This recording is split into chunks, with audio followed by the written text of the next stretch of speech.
ہزار داستان ایپیسوڈ 24۔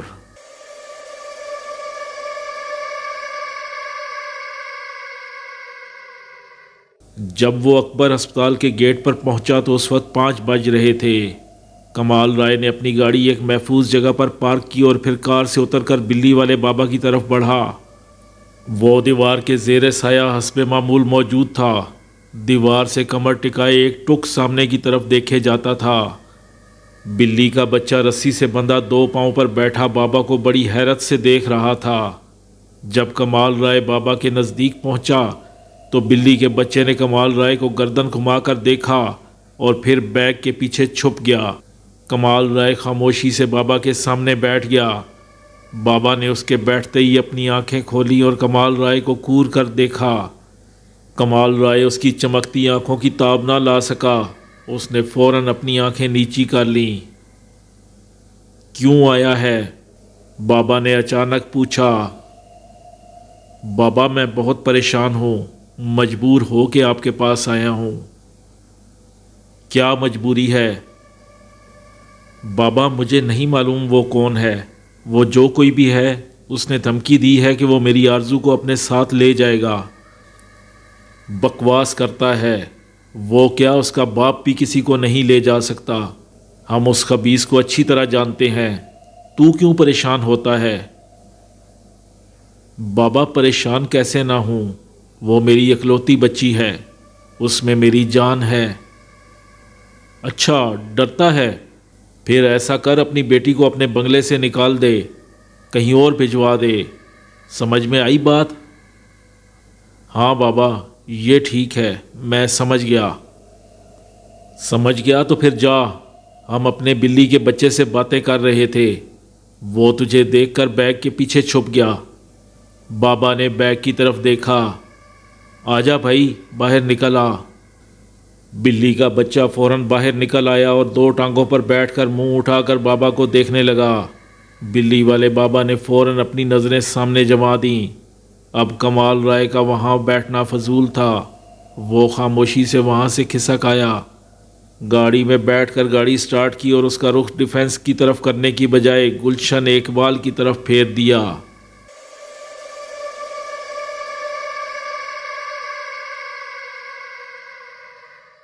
کمال رائے ماموں رشید کے ساتھ ڈرائنگ روم میں بیٹھا ہوا تھا۔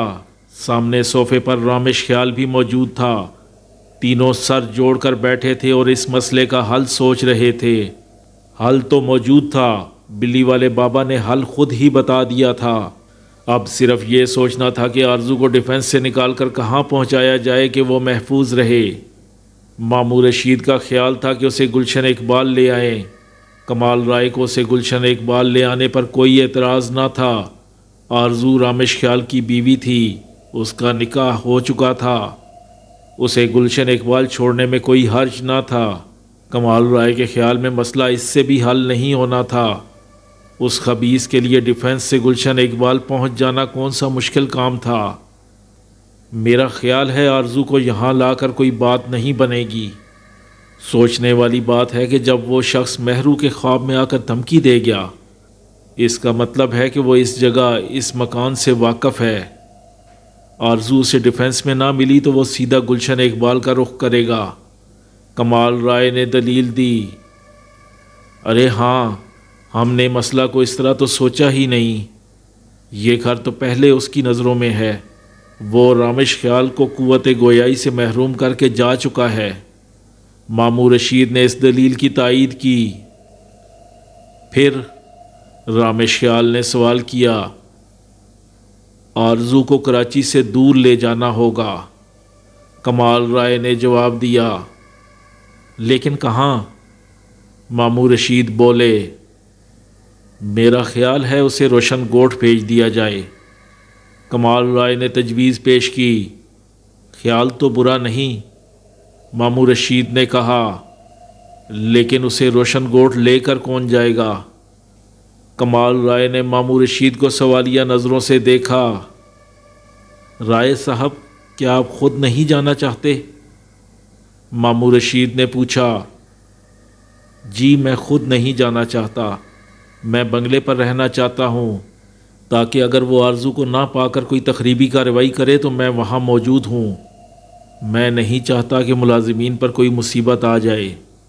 کمال رائے نے بتایا، ویسے آرزو کو روشن گوٹھ بھجوانا کوئی مسئلہ نہیں، میں اپنے ڈرائیور اور گارڈوں کو اس کے ساتھ کر دوں، وہ آرام سے حویلی پہنچ جائے گی۔ لیکن سچی بات یہ ہے کہ میں اسے تنہا بھیجنے کی ہمت نہیں کر پاتا۔ رائے صاحب کوئی مسئلہ نہیں، میں آرزو کے ساتھ چلا جاتا ہوں۔ ماموں رشید نے فوراً پیشکش کی۔ ماموں آپ اکیلے نہ جائیں، میں بھی چلوں گا، رامش خیال نے فوراً کہا۔ کمال رائے نے ایک نظر رامش خیال کو دیکھا اور پھر بولا، میرا خیال ہے آپ دونوں ہی چلے جائیں تو اچھا ہے۔ ٹھیک ہے، ہم دونوں جائیں گے، آپ بے فکر ہو جائیں، ماموں رشید نے خوش دلی سے کہا۔ کب جائیں گے؟ کمال رائے نے پوچھا، پھر ان کے جواب دینے سے پہلے ہی بولا، میرا خیال ہے کل صبح 7:30 بجے تک نکل جائیں اور میری جیپ لے جائیں۔ ٹھیک ہے، گاڑی تو خیر ہم اپنی بھی لے سکتے ہیں، لیکن میرا خیال ہے کہ سفر کے لیے جیپ بہتر رہے گی، ماموں رشید نے کہا۔ جب پورا پروگرام طے ہو گیا تو کمال رائے ان کے گھر سے اٹھ آیا۔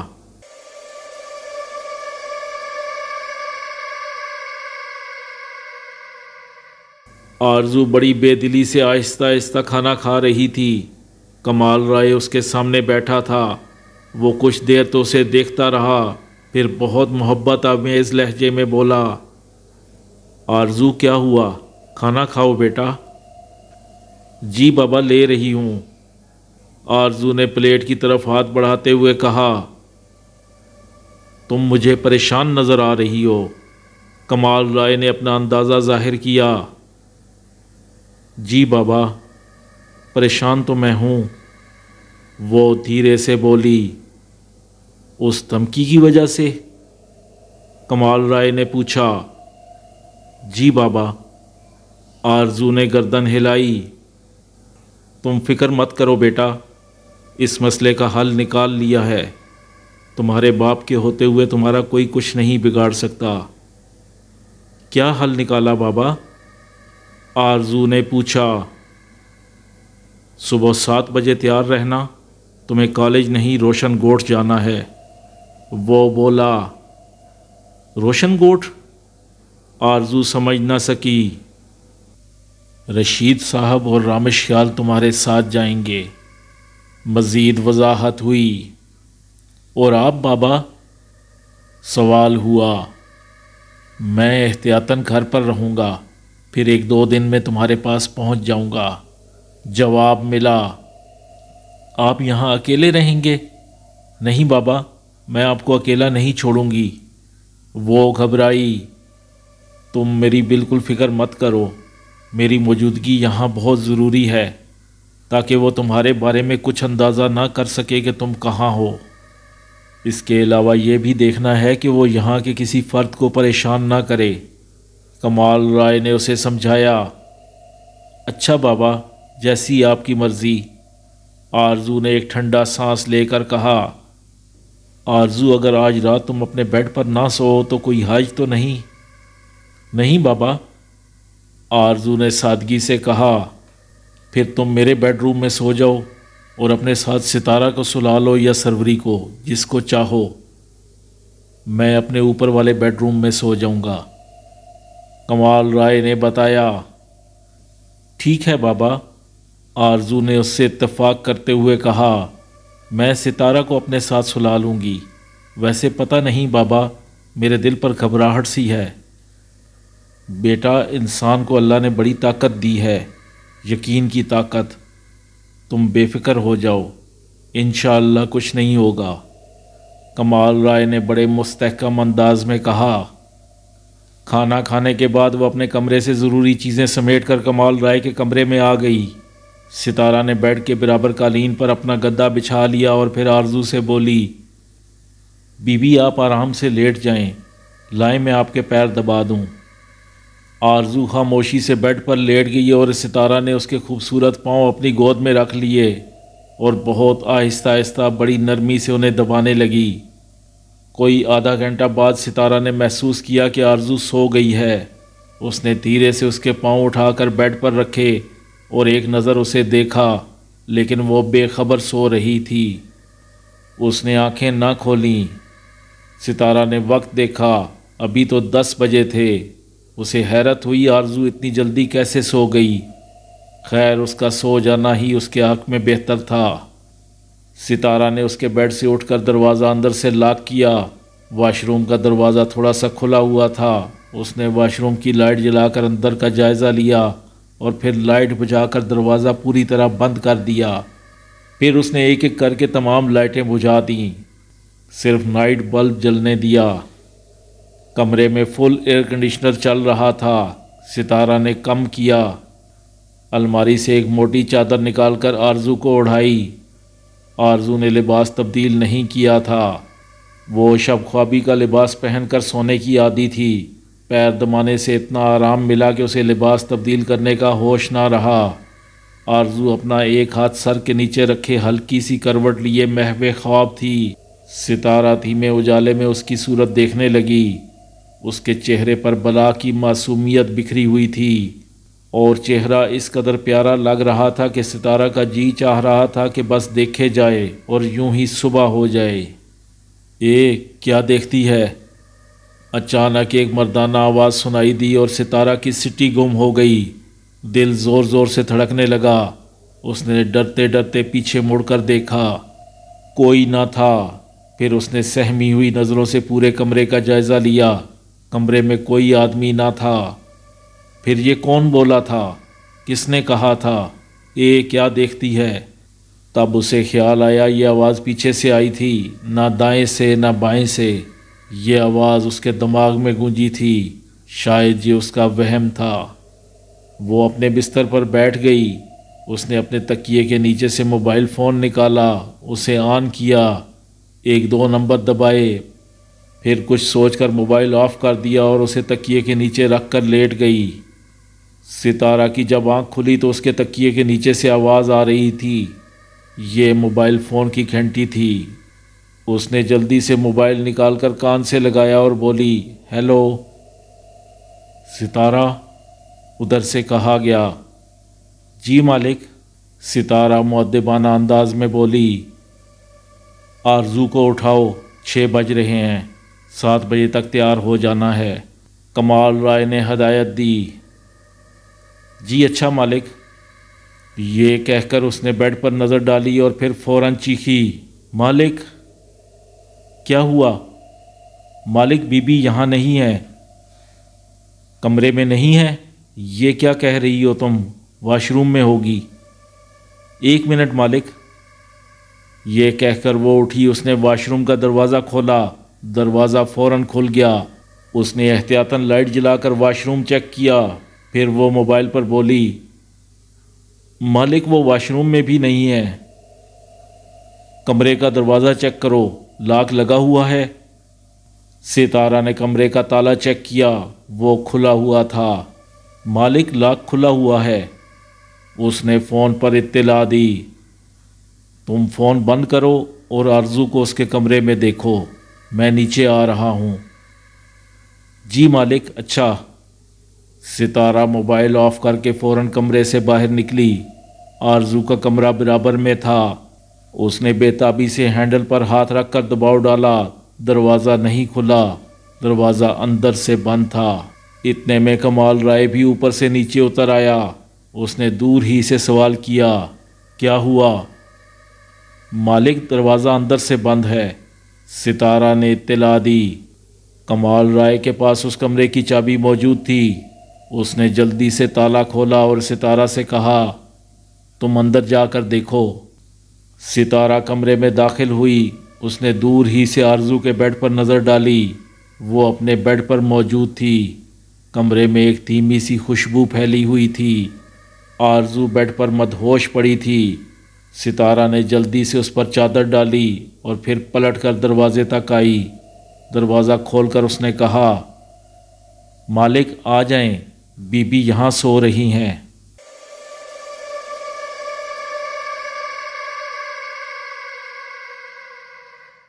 سپر ہائی وے پر پجیرو کسی راکٹ کی طرح اڑی جا رہی تھی۔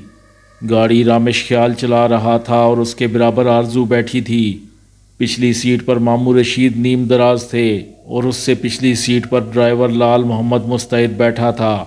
ایک پیٹرول پمپ نزدیک آتا دیکھ کر لال محمد نے پیچھے سے زور سے کہا، صاحب جی پیٹرول لینا ہے۔ اچھا۔ رامش خیال نے اس کی بات سن کر بائیں ہاتھ کا انڈیکیٹر کھول دیا اور پجیرو پیٹرول پمپ پر روک لی۔ لال محمد گاڑی سے نیچے اترا اور ٹینکی میں پیٹرول بھروانے لگا۔ ایک موٹر سائیکل والا بھی پیٹرول بھروا چکا تھا۔ وہ موٹر سائیکل کی ٹینکی کا ڈھکن کس رہا تھا کہ اس نے ایسے ہی پجیرو کی ونڈ سکرین پر نظر دوڑائی۔ اس نے ونڈ سکرین کے پیچھے رامش خیال کو دیکھا تو چونک گیا۔ پھر اس نے جب برابر بیٹھی ہوئی ایک حسین لڑکی کو دیکھا تو مزید حیرت زدہ ہو گیا۔ پھر ڈھکن بند کرتے کرتے اس نے پوری گاڑی کا جائزہ لے لیا۔ لال محمد تو باہر ہی کھڑا تھا۔ اس نے آرام سے بیٹھے مامو رشید کو بھی دیکھ لیا۔ پھر اس کے چہرے پر خوشی پھیل گئی۔ ایک بہت بڑا کیس اس کے ہاتھ آ گیا تھا۔ اس کیس پر تو اس کی ترقی ہو سکتی تھی۔ وہ اچھل کر گاڑی پر بیٹھا، ایک زبردست کک لگائی اور تیر کی طرح پیٹرول پمپ سے نکلا۔ تھوڑا سا آگے جا کر اس نے گاڑی روکی اور سڑک سے نیچے اتر کر ایک جھاڑی کی اوٹ میں بیٹھ گیا۔ پھر اس نے اپنی جیب سے موبائل فون نکال کر جلدی جلدی ایک نمبر ملایا۔ نمبر ملانے کے دوران وہ پیٹرول پمپ کی طرف بھی دیکھتا رہا۔ نمبر ملتے ہی موٹر سائیکل والے نے بڑی بے چینی سے اس طرف سے ٹیلی فون اٹھائے جانے کا انتظار کیا۔ کوئی تیسری گھنٹی پر ایک بہت بڑی کرخت سی آواز سنائی دی، ہیلو مالک، میں آپ کا نمک خوار راجو۔ راجو نے بڑی انکساری سے کہا، او خوار، میں نے تجھے موبائل اس لیے نہیں لے کر دیا کہ تو صبح ہی صبح مجھے پریشان کرنا شروع کر دے۔ ابھی تو میری آنکھ بھی نہیں کھلی۔ اچھا جلدی بول، کیا پریشانی ہے؟ ادھر سے ڈانٹ بھری آواز سنائی دی، مالک بڑی زبردست خبر ہے۔ راجو نے ڈانٹ کی پرواہ نہ کی، تجھے جس مقصد سے کراچی بھیجا تھا وہ کام ہو گیا، پہلے اس کی بات کر۔ مالک وہ تو ہو ہی گیا، اس کام کی تو آپ فکر ہی نہ کریں، ایک بالکل نئی خبر سنیں۔ اچھا او نمک خوار جلدی بول۔ مالک میں نے ابھی چھوٹے صاحب کو دیکھا ہے۔ چھوٹے صاحب؟ او بھائی کون چھوٹے صاحب؟ مالک رامش صاحب کو، پجیروں میں ہے، برابر ایک بہت خوبصورت لڑکی بیٹھی ہے، پیچھے ان کے ماموں بیٹھے ہیں اور ایک ڈرائیور ہے۔ راجو نے جلدی جلدی خبر سنائی۔ یہ عجیب خبر تھی۔ ہیں؟ کیا کہا؟ او ذرا پھر سے بتا۔ اس خبر نے اپنا رنگ جمایا۔ مالک چھوٹے صاحب یعنی رامش صاحب ایک بہت حسین لڑکی کے ساتھ پجیروں میں سفر کر رہے ہیں، ان کے ساتھ رشید صاحب ہیں اور ایک ڈرائیور۔ راجو نے خبر دہرائی، وہ لڑکی کون ہے یہ بتا، رشید کی بیٹی مہرو تو نہیں؟ کیا اس نے اینک لگائی ہوئی ہے؟ نہیں مالک، راجو بولا، تھوڑا اس کا رنگ بھی سانولا ہے۔ ادھر سے پھر تصدیق ہوئی، نہیں مالک، یہ اتنی خوبصورت لڑکی ہے کہ ایسی لڑکی تو میں نے آج تک نہیں دیکھی۔ راجو نے سارا شبہ مٹا دیا۔ اچھا ان لوگوں کا رخ کدھر ہے؟ فی الحال تو وہ سپر ہائی وے پر ہیں اور حیدرآباد کی طرف رخ ہے۔ لیکن پجیرو کس کی ہے؟ رشید کے پاس تو پجیرو نہیں، نہ ہی رامش کے پاس ہے۔ مالک اس گاڑی کو اور اس میں موجود ڈرائیور کو میں اچھی طرح جانتا ہوں۔ مالک یہ روشن گوٹھ کی گاڑی ہے۔ روشن گوٹھ؟ یہ نام اس نے کچھ اس انداز میں لیا جیسے اس کے دل میں آگ سی لگ گئی ہو۔ جی روشن گوٹھ، راجو نے بڑے اطمینان سے کہا۔ او راجو یہ تو کھیل ہی کچھ اور ہے۔ واہ بھائی تو نے کمال کر دیا، بڑا زبردست نمک خوار نکلا۔ بس دیکھ لیا مالک، آپ کے نمک خوار نے آپ کو کبھی مایوس نہیں کیا۔ اس وقت تو کہاں ہے؟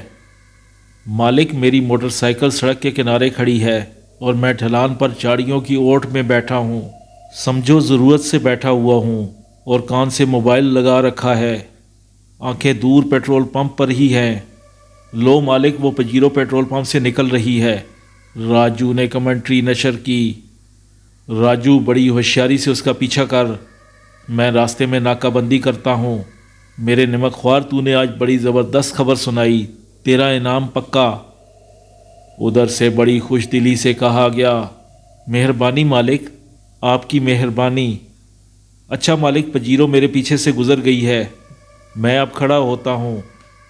ہاں جا، جلدی کر، مجھے ان کی نقل و حرکت سے باخبر رکھنا۔ یہ کہہ کر ادھر سے رسیور رکھ دیا گیا۔ راجو فوراً کھڑا ہو گیا۔ وہ عام سی شکل و صورت کا بندہ تھا، شلوار قمیض پہنے تھا، سر پر ٹوپی تھی۔ اس نے موبائل جیب میں ڈالا اور پھرتی سے موٹر سائیکل پر سوار ہوا اور پجیرو کے تعاقب میں لگ گیا۔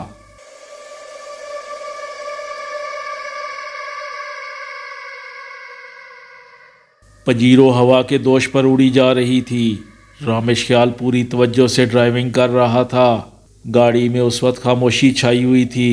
اچانک موبائل کی آواز سنائی دی۔ آرزو نے برابر رکھے بیگ کی زپ کھول کر موبائل نکالا، اسکرین پر ابھرنے والے نمبر دیکھے اور گردن موڑ کر رامش سے مخاطب ہوئی، بابا ہیں؟ اچھا۔ رامش خیال نے گردن ہلائی۔ جی بابا، آرزو نے فون پر کہا۔ بس بیٹا، میں نے سوچا تمہاری خیریت معلوم کر لوں، کمال رائے بولا۔ بابا ہم سب خیریت سے ہیں، خوب ہنس بول کر سفر کٹ رہا ہے۔ ماموں رشید نے ہمیں اب تک بے شمار لطیفے سنا دیے ہیں۔ بابا ہم لوگ ہنس ہنس کر پاگل ہو گئے ہیں، اب آپ سنائیں۔ آرزو نے کمنٹری کی۔ ادھر سب خیریت ہے، میں اپنے اوپر والے بیڈ روم میں بیٹھا چائے پی رہا ہوں اور میوزک سن رہا ہوں۔ ٹھیک ہے بابا، کوئی میسج تو نہیں؟ نہیں، بس اتنا خیال رکھنا کہ روشن گوٹھ پہنچ جاؤ تو فوراً فون کر دینا۔ میرا خیال ہے تم آدھے گھنٹے کے بعد روشن گوٹھ میں ہوگے۔ اوکے، اللہ حافظ۔ یہ کہہ کر کمال رائے نے فون بند کر دیا۔ آرزو نے موبائل فون آف کر کے بیگ میں ڈالا اور زپ بند کر کے ایک گہرا سانس لیا اور رامش خیال کی طرف مسکرا کر دیکھا۔ انکل خیریت سے ہیں؟ رامش خیال نے پوچھا۔ مزے میں ہیں، چائے پی رہے ہیں اور میوزک سن رہے ہیں۔ آرزو ہنس کر بولی۔ بھئی آرزو، پیچھے سے ماموں رشید بولے۔ آرزو نے ان کی طرف گردن گھمائی۔ جی ماموں۔ چائے کے ذکر پر ایک لطیفہ یاد آیا۔ وہ ہوا کیا، ایک صاحب ہوائی جہاز میں بیٹھے چائے پی رہے تھے، اتنے میں کیا دیکھتے ہیں کہ ماموں رشید کی بات ادھوری رہ گئی۔ انہیں اچانک اتنے زور کا جھٹکا لگا کہ ان کا سر اگلی سیٹ سے ٹکرایا۔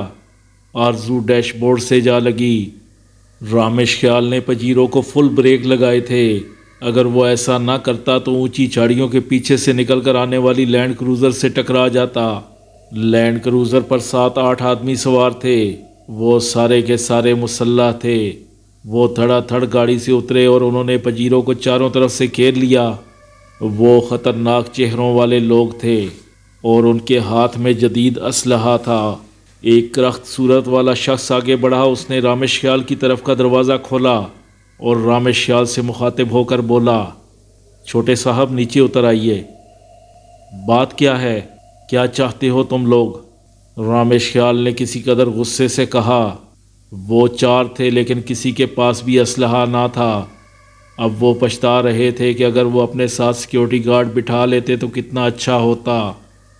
چھوٹے صاحب غصہ نہ کرے، جلدی کریں، نیچے اتر آئیں، اسی کرخت صورت والے نے نرمی سے کہا۔ رامش بے وقوفی مت کرو، نیچے اتر جاؤ، ماموں رشید نے دھیرے سے سمجھایا۔ رامش نے گاڑی بند کر کے چابی اگنیشن سے نکالی اور نیچے اترنے لگا۔ چھوٹے صاحب چابی انجن میں ہی لگا دیں، کرخت چہرے والے نے ہدایت دی۔ رامش خیال نے اس کی ہدایت کے مطابق چابی دوبارہ اگنیشن میں لگا دی اور گاڑی سے اتر آیا۔ اس کرخت چہرے والے نے لینڈ کروزر کی طرف اشارہ کیا اور رامش خیال کو فرنٹ سیٹ پر بٹھا دیا گیا۔ 2-3 بندے پجیروں میں سوار ہو گئے، ایک بندے نے ڈرائیونگ سیٹ سنبھال لی۔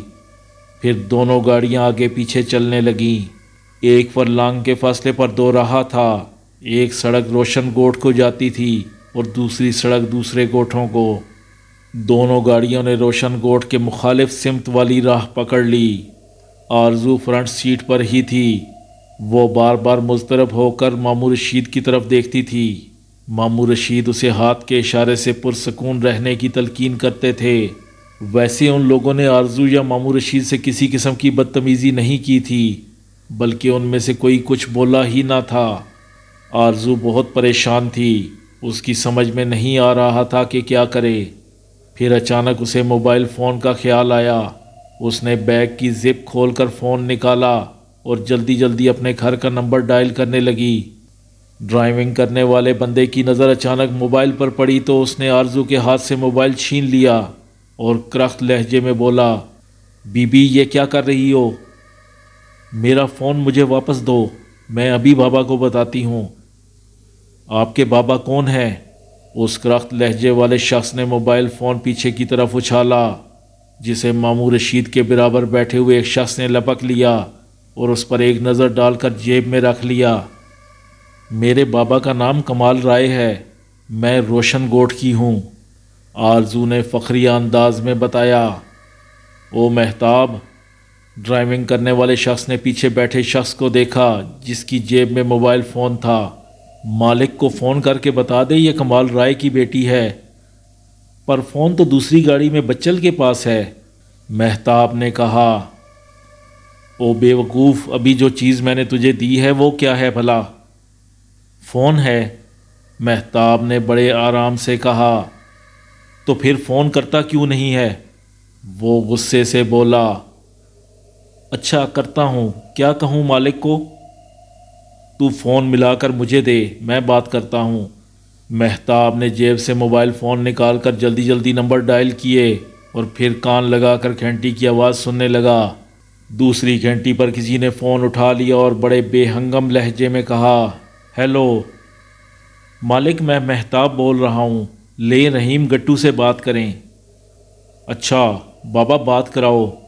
مہتاب نے ہاتھ بڑھا کر رحیم گٹو کو فون دے دیا۔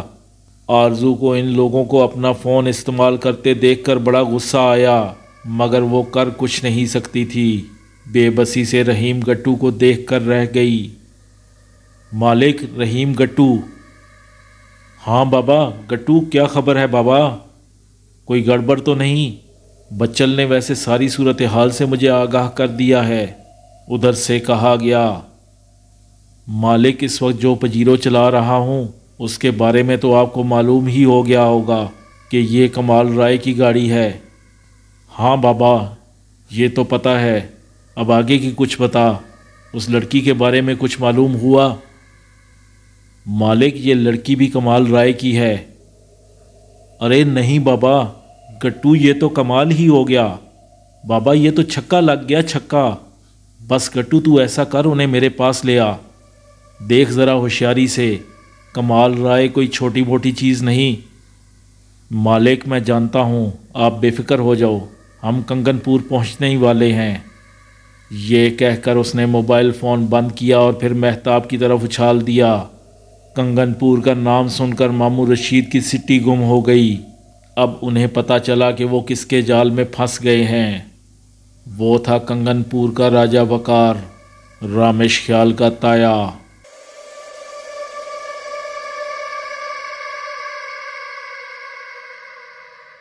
رامش خیال اور ماموں رشید نظریں جھکائے بیٹھے تھے اور راجہ وقار سینہ پھلائے اور گردن اکڑائے ان کے سامنے ٹہل رہا تھا اور باری باری دونوں کو گھور کر دیکھ رہا تھا۔ پھر وہ ٹہلتے ٹہلتے اچانک ماموں رشید کے سامنے رک گیا اور طنز بھرے لہجے میں بولا، ہاں بھائی رشید، یہ تم لوگ کمال رائے کی گاڑی میں روشن گوٹھ کس لیے جا رہے تھے؟ پجیروں میں بیٹھنے کا شوق چرایا تھا تو مجھے کہتے، میں اپنی گاڑی بھیج دیتا۔ ماموں رشید نے گردن اٹھا کر ایک نظر راجہ وقار کو دیکھا لیکن بولے کچھ نہیں۔ اب بولتے کیوں نہیں؟ کیا گونگے ہو گئے ہو؟ پھر وہ رامش خیال کی طرف مڑا اور اس سے مخاطب ہوا، ہاں بابا رامش، یہ لڑکی کون ہے؟ وہ کہاں ہے؟ رامش خیال نے فوراً پوچھا۔ وہ کہاں ہے؟ الٹا مجھ سے سوال کرتا ہے۔ پہلے یہ بتا، تو دشمن کی گاڑی میں دشمن کی بیٹی کے ساتھ دشمن کے علاقے میں کیوں جا رہا تھا؟ تو نے کیا سمجھا تھا کہ مجھے کچھ معلوم نہیں ہوگا؟ یہ کراچی نہیں ہے، یہ اپنا علاقہ ہے، یہاں تو کوئی پرندہ اس ڈال سے اس ڈال پر جا کر بیٹھتا ہے تو راجہ وقار کو پتہ پڑ جاتا ہے۔ تو اتنی بڑی گاڑی میں جا رہا تھا۔ راجہ وقار کی آنکھوں میں غصہ تھا۔ وہ تایا ابو، ارے مر گیا تیرا تایا ابو، اب کہاں رہا میں تیرا تایا ابو؟ تو نے میری ساری عزت خاک میں ملا دی، تو نے اپنے باپ کی روح کو بھی تڑپا دیا۔ کیا تو جانتا نہیں کہ کمال رائے کون ہے؟ ارے بے وقوف، روشن گوٹھ والوں نے تیرے باپ کو قتل کروایا، میری بھابھی کو مروایا، اور رشید کیا تم نہیں جانتے کہ روشن گوٹھ والوں نے تمہاری بہن کو قتل کیا، تمہارے بہنوئی کو قتل کیا؟ کیا تم بھول گئے؟ بھائی وقار، یہ قصہ پارینہ ہے، ماموں رشید نے ہمت کر کے کہا۔ رشید، میں تیرا سازینہ بنا دوں گا اگر میرے سامنے بے غیرتی کی بات کی۔ تو اپنی بہن کے قتل کو بھول جا، لیکن میں اپنے بھائی کی موت کو نہیں بھول سکتا۔ کھیل تو اب شروع ہوا ہے، اب دیکھ کیسا مزہ آئے گا دشمنی کا۔ میرے ماں باپ کے قتل میں کمال رائے صاحب کا کوئی ہاتھ نہیں، وہ نہایت شریف آدمی ہیں، رامش بولا۔ اچھا، راجہ وقار آنکھیں پھیلا کر بولا، پھر تو کمال رائے کا باپ بھی بڑا شریف آدمی ہوگا، کیوں بابا؟ نہیں، روشن رائے شریف آدمی نہیں تھا، اس بات کو کمال رائے بھی جانتے ہیں۔ وہ بیچارے تو خود اپنے باپ کے ستائے ہوئے ہیں، ان کے باپ نے ان پر جو ظلم کیا وہ تو شاید کبھی کسی کے باپ نے نہ کیا ہوگا۔ رامش خیال نے بھرپور انداز میں کمال رائے کی وکالت کی۔ او، معلوم ہوتا ہے کمال رائے نے تمہیں ٹھیک ٹھاک چوری کھلائی ہے، تبھی اس کے میاں مٹھو بنے ہوئے ہو۔ یہ تو بتاؤ کہ وہ ہے کہاں؟ راجہ وقار حسب عادت آنکھیں پھاڑ کر بولا، کراچی میں۔ رامش نے بڑے اطمینان سے جواب دیا۔ اس نے اپنی لڑکی کو تمہارے حوالے کیوں کر دیا؟ راجہ وقار نے پوچھا۔ ہم آرزو کو روشن گوٹھ چھوڑنے جا رہے تھے، رامش خیال نے صاف گوئی سے کہا۔ تمہارا اس لڑکی سے کیا تعلق ہے؟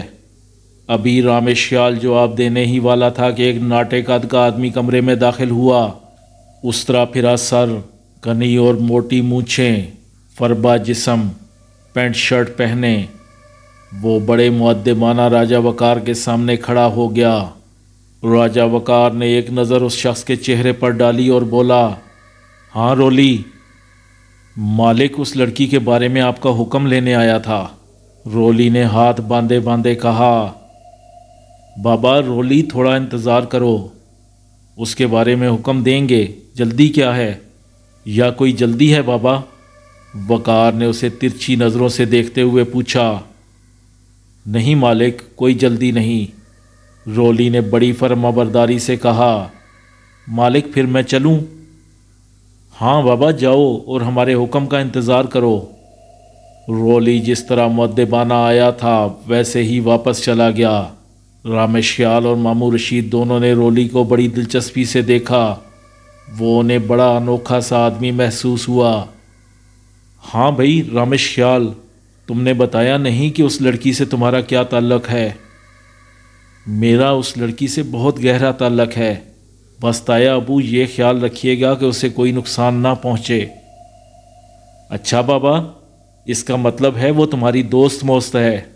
بابا کیا تم جانتے نہیں کہ وہ ہمارے دشمن کی بیٹی ہے؟ ہم سے اسے کوئی فائدہ بھلا کیسے پہنچ سکتا ہے؟ راجہ وقار نے ہنستے ہوئے کہا۔ اس کی ہنسی بڑی بے ہنگم تھی اور زہر میں بجھی ہوئی تھی۔ تایا بات یہ ہے کہ رامش خیال نے کچھ بتانا چاہا لیکن راجہ وقار نے اس کی بات فوراً کاٹ دی۔ اچھا اب تم چپ کرو، مجھے ذرا رشید سے بات کرنے دو۔ پھر وہ ماموں رشید سے مخاطب ہوا۔ ہاں بھائی رشید، رامش تو چلو لڑکا ہے، وہ اپنی دوست کے چکر میں آ گیا، پر بابا تم اپنی بتاؤ، تم کس چکر میں روشن گوٹھ جا رہے تھے؟ تمہیں تو ہر بات کا پتہ تھا، تم بھی ہمارے قاتلوں سے جا ملے۔ بھائی وقار، روشن گوٹھ میں ہمارا کوئی قاتل نہیں، اگر ہوتا تو سب سے پہلے میں وہاں اپنی بہن کے قاتل کا بدلہ لینے پہنچ جاتا۔ ماموں رشید نے بڑے جوشیلے انداز میں کہا۔ کمال رائے کو تم بھی فرشتہ سمجھتے ہو؟ راجہ وقار نے آنکھیں پھاڑ کر کہا۔ ہاں بھائی، میں بھی اسے فرشتہ سمجھتا ہوں۔ ماموں رشید نے راجہ وقار کی آنکھوں میں آنکھیں ڈال کر اطمینان سے جواب دیا۔ ماموں رشید کا یہ جواب راجہ وقار کے لیے غیر متوقع تھا۔ وہ غصے سے انہیں دیکھنے لگا۔